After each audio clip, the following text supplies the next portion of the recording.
Food Revolution's happiness coach, and in Whole Food Revolution, we believe that health and well-being are your birthrights. And we believe that we need to heal our relationship with food. And we do it by learning about the science, about using mindset tools, and about being practical about it.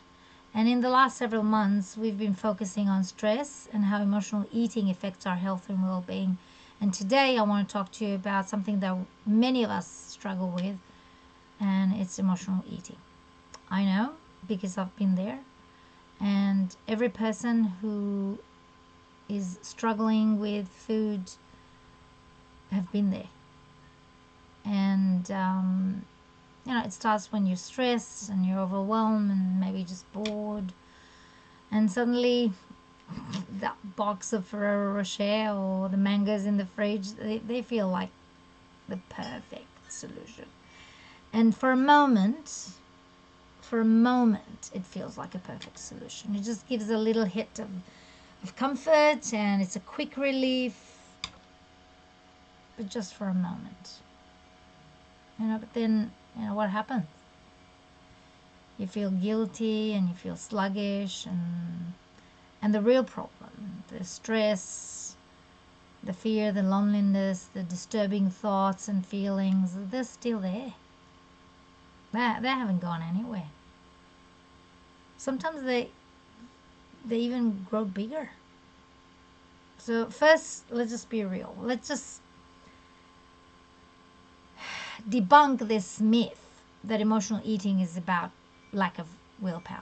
It's not. It's not. I've been there. It has nothing to do with willpower. It's simply a physiological response. Why is it physical? When we're stressed or we're upset, our brain is using all its resources, it's all its energy to survive. It's like when you in survival mode, the body craves fast energy, quick sugar, quick fuel to make us feel better instantly. Because we're in survival, we need energy to survive. And it's not in your head. It is how we are wired. Food can be a form of emotional comfort or distraction, or even a way to numb pain. We eat when we're lonely, we eat when we're sad, we eat when we're exhausted, when we're upset. And just, let's be honest, junk food, processed food is designed to be addictive. You take it, you get a comfort for a short time, and then you need more of it. Okay? So the problem is that so first get rid of this willpower thing. It has nothing to do with that. The real problem is that emotional eating is what keeps us in this cycle. Every time we reach food to fix an emotion, we just reinforce the habit of reaching food to fix an emotion. You see, we have in our brain a connection. Food heals the emotion. It's not. In the long terms, it shows up in our health, in our well-being. So much of our health and well-being depends on what we eat. Our energy, our mood, even our ability to heal. If we keep feeding the emotions instead of dealing with the emotions, we never really get to the root of what's going on. And I'm going to say it again. It's really important for you to understand. We cannot keep feeding the emotions instead of dealing with the emotions. If you eat, it doesn't heal the emotion. We need to find what is the root of it. And we need to deal with it. And I'm a life coach, I'm a happiness coach, so I want you to know that there is a way out of it. So here are the good news. You can break free from emotional eating. The first step is awareness. The second step is awareness. And the third step is also awareness. When you realize that that's what you're doing, only then you can stop it. Only then you can change it. So next time you reach for food, I want you to ask yourself, am I actually hungry, or am I trying to fill an emotional gap? For me, it was very easy because I'm a faster. And when I do fasting, I'm not hungry at all. But then sometimes I just go and open the fridge or open the cupboard, and I was like, why am I doing this? I'm not really hungry. And the answer is important. The answer is, what was the thing that brought me here? So instead of turning to food, just try something else. Notice that there is an emotional gap here that you're trying to feed. Wrongly trying to feed. So go for a walk. Write a journal. I call my sister, or I go to my garden, or go to my art, because that heals the emotion. Sometimes you just need to take a deep breath.